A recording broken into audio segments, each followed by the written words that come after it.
ಸನ್ಮಾನ್ಯ ಸಭಾಧ್ಯಕ್ಷರೇ, ಉತ್ತರವನ್ನು ಒದಗಿಸಿದ್ದಾರೆ. ಎಲ್ಲ ಉತ್ತರ ಸಮರ್ಪಕವಾಗಿದೆ. ಆದರೆ ಉತ್ತರ ಸಮರ್ಪಕವಾಗಿದೆ, ನಾವು ಕೇಳೋದು ಕನ್ನಡ ಮತ್ತು ಸಂಸ್ಕೃತಿ ಇಲಾಖೆಯಲ್ಲಿ ಕಲಾವಿದರಿಗೆ ಸಂಭಾವನೆ ಕಾಲಕ್ಕೂ ಸಿಗ್ತಿಲ್ಲ ಅಂತ. ಆದರೆ ಇಲ್ಲಿ ಉತ್ತರದಲ್ಲಿ ಎಲ್ಲ ಪೇಮೆಂಟ್ ಆಗಿದೆ ಅಂತ ಉತ್ತರವನ್ನು ಕೊಟ್ಟಿದ್ದಾರೆ. ಸಂಭಾವನೆ ಬಿಲ್ಲನ್ನು ಏನು ಅವರು ಕೊಟ್ಟ ಒಂದು 5 ತಿಂಗಳು ನಂತರ ಅವ್ರಿಗೆ ಹಣ ಪಾವತಿ ಆಗ್ತಿದೆ ಅಂತ ಹೇಳ್ತಿದ್ದಾರೆ.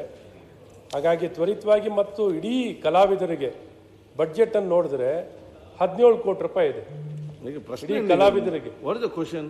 ಕ್ವಶನ್ ಪೇಮೆಂಟ್, ಬಿಲ್ ಪೇಮೆಂಟ್ ಒಂದು ಸಭಾಧ್ಯಕ್ಷರೇ ಆಯಿತು, ಮತ್ತೆ ಮಾಶಾಸನ ಕೊಡೋದ್ರ ಬಗ್ಗೆ ಒಟ್ಟಾರೆ ಅಂಕಿ ಅಂಶಗಳು ಕೇಳಿದ್ದು. ನಾವು ಕೇಳ್ತಾ ಮಂತ್ರಿ ಒಂದು ಈ ಒಟ್ಟು ಬಡ್ಜೆಟ್ ಕಲಾವಿದರಿಗೆ 17 ಕೋಟಿ ರೂಪಾಯಿನೇ ಇರೋ. ಮತ್ತೆ ಮಾತಾಡಿ ಚಾನ್ಸ್ ಇದೆ, 10 ದಿವಸ ಇದೆ, ಮಾತಾಡಿ.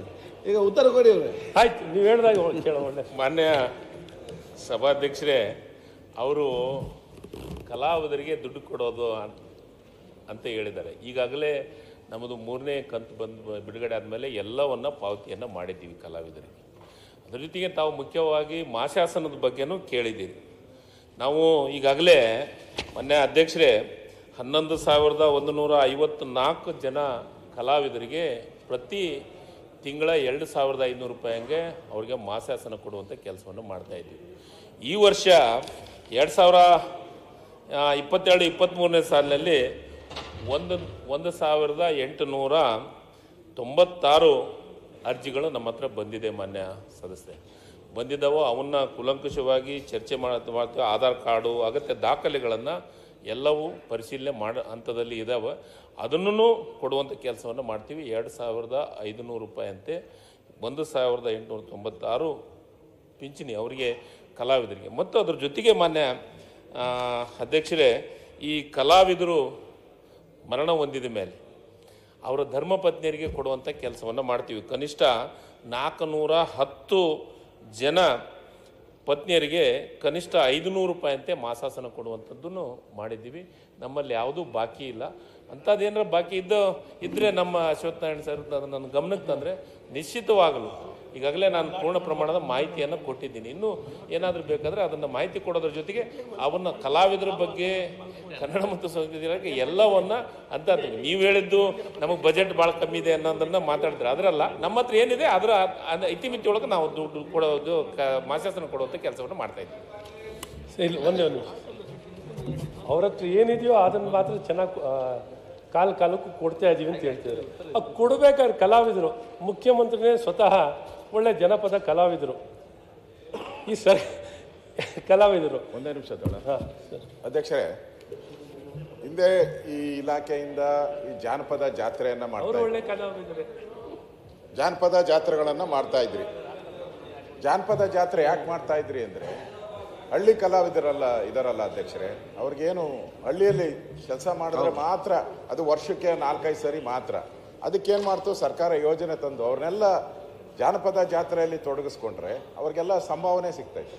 ಅದಕ್ಕೋಸ್ಕರ ಇಡೀ ರಾಜ್ಯದಲ್ಲಿ ಎಲ್ಲ ಜಿಲ್ಲೆಯಲ್ಲೂ ಜಾನಪದ ಜಾತ್ರೆಯನ್ನು ಮಾಡಿ ಹಳ್ಳಿ ಕಲಾವಿದ, ನೀವು ಆರ್ಕೆಸ್ಟ್ರಾದವ್ರಿಗೆ ಕರೀತಾರೆ, ಬೇಡ ಅಂದ್ರೂ ಡಿಮ್ಯಾಂಡ್ ಅವ್ರಿಗೆ. ಕನ್ನಡ ರಾಜ್ಯೋತ್ಸವ, ಗಣೇಶನ ಹಬ್ಬ ಡಿಮ್ಯಾಂಡ್ ಮೇಲೆ ಡಿಮ್ಯಾಂಡ್. ಆದರೆ ಇವ್ರನ್ನ ಯಾರು ಕರೆಯಲ್ಲ. ಇವ್ರನ್ನ ಜಾನಪದ ಜಾತ್ರೆ ಅಂತ ಕಾನ್ಸೆಪ್ಟ್ ಮಾಡಿ ಪಾಪ್ಯುಲರ್ ಮಾಡಿದ್ರು. Good idea. ನಮ್ಮ ಮಂತ್ರಿಗಳು ಬಂದ ಮೇಲೆ ಒಂದು ಜಾನಪದ ಜಾತ್ರೆನೂ ಇಲ್ಲ, ಜಾನಪದನೂ ಇಲ್ಲ, ಹಂಗಾಗ್ಬಿಟ್ಟಿದೆ. ಅವರ ಇಲಾಖೆಗೆ ನಾನು ಮೊನ್ನೆ ನೋಡ್ತಾ ಇದ್ದೆ, ಅನುದಾನ 18% ಅನುದಾನ ಕಟ್ ಮಾಡಿದೆ. 18% ಅನುದಾನ ಕಟ್ ಮಾಡಿ ಎಲ್ಲಿಂದ ಮಾಡ್ತಾರೆ? ಅವ್ರು ತಗೊಬೇಕು. ಇದು ಸಂಸ್ಕೃತಿ ಬೆಳೆಸೋವಂಥದ್ದು. ನಾನು ಹೇಳೋದು ಏನು ಅವ್ರಿಗೇನೋ ಸೊಗಡ ಇದಲ್ಲ, ಇದು ನಮ್ಮ ಸಂಸ್ಕೃತಿ, ಭಾರತೀಯ ಸಂಸ್ಕೃತಿ, ಅದರಲ್ಲೂ ಕನ್ನಡ ಸಂಸ್ಕೃತಿಯನ್ನು ಬೆಳೆಸೋದು. ಯಾವನೋ ಕಲಾವಿದ ಒಬ್ಬ 100 ವರ್ಷದಿಂದ ಒಂದು ಕಲೆನ ಕಲ್ತ್ಬಿಟ್ಟಿರ್ತಾನೆ, ಸಾಯಿಸ್ಬಿಡ್ತಾರೆ ಅದನ್ನ. ಆ ಕಲೆಯನ್ನು ಉಳಿಸೋದೇ ಹಿಂದೆ ರಾಜರು ಮಹಾರಾಜರು ಉಳಿಸ್ತಾ ಇದ್ರು, ಈಗ ನೀವು ರಾಜರು ಮಹಾರಾಜರು, ನೀವು ಉಳಿಸ್ಬೇಕು. ನೀವು ಅದನ್ನು ಮುಗಿಸ್ತಾ ಇದ್ದೀರಾ, ಮತ್ತೆ ಶುರು ಮಾಡಿ ಮಾತಾಡಿ ಹಣ ತಗೊಂಡು ಶುರು ಮಾಡಿ. ಇದಕ್ಕೆ ಪೂರಕ ಅಧ್ಯಕ್ಷ ನೋಡಿ. ಆಯ್ತು ಮಾನ್ಯ ಅಧ್ಯಕ್ಷರೇ, ನಮ್ಮ ವಿರೋಧ ಪಕ್ಷದ ನಾಯಕರು ಜಾನಪದ ಜಾತ್ರೆ ಬಗ್ಗೆ ಹೇಳಿದ್ದಾರೆ. ಜಾನಪದ ಜಾತ್ರೆ ಪ್ರತಿ ವರ್ಷನೂ, ಒಂದು ಸೆಕೆಂಡ್, ನಾನು ನೀವು ಸಮಗ್ರವಾಗಿ ಕೊಡಿ ಅಂತ ಕೇಳ್ಕೊತೀವಿ. ಅಲ್ಲಲ್ಲ ನಾನು ನಿಮಗೆ ಹೇಳ್ತೀನಿ, ಕ್ವಶನ್ ಅವರ ಜಾನಪದ ಜಾತ್ರೆಯನ್ನ ನೀವು ಕೂತ್ಕೊಳ್ಳಿ ಸ್ವಲ್ಪ. ಮೊನ್ನೆ ಸಭಾಧ್ಯಕ್ಷರೇ, ಪ್ರತಿ ವರ್ಷ ಜಾನಪದ ಜಾತ್ರೆಯನ್ನ ಮಾಡ್ತಾ ಇದ್ದೀವಿ ನಾವು. ವಿಧಾನಸೌಧದ ಮೆಟ್ಟಲದ ಮೇಲೆನೆ ಬಹಳ ಅದ್ದೂರಿಯಾದಂತಹ ಜಾನಪದ ಜಾತ್ರೆಯನ್ನ ಮಾಡ್ತಾ ಇದ್ದೀವಿ. ಅದು ಗಮನಿಸಿಲ್ಲ ಮೊನ್ನೆ ನೀವು ಅಧ್ಯಕ್ಷರೇ. ಮತ್ತು ಅದ್ರ ಜೊತೆಗೆ ಈಗ ನಾವು ಇನ್ನೂ ಒಂದು ಹೊಸದು SC ST ಕಲಾವಿದರಿಗೂ ಪ್ರೋತ್ಸಾಹ ಕೊಡಬೇಕಂತಂದು ರಾಯಚೂರದೊಳಗೆ ಒಂದು ದೊಡ್ಡ ಕಾರ್ಯಕ್ರಮ ಮಾಡ್ತಾ ಇದ್ದೀವಿ, ಚಿತ್ರದುರ್ಗದೊಳಗೆ ಒಂದು ದೊಡ್ಡ ಕಾರ್ಯಕ್ರಮ ಮಾಡ್ತಿದ್ವಿ, ಮಹಿಳೆಯರಿಗಾಗಿನೇ ಬಿಜಾಪುರದಲ್ಲಿನೂ ಒಂದು ಕಾರ್ಯಕ್ರಮ ಮಾಡ್ತೀವಿ. ದಿನಾಂಕ ನಿಗದಿ ಆಗಿಲ್ಲ, ದಿನಾಂಕವನ್ನ ನಿಗದಿ ಮಾಡ್ತೀವಿ.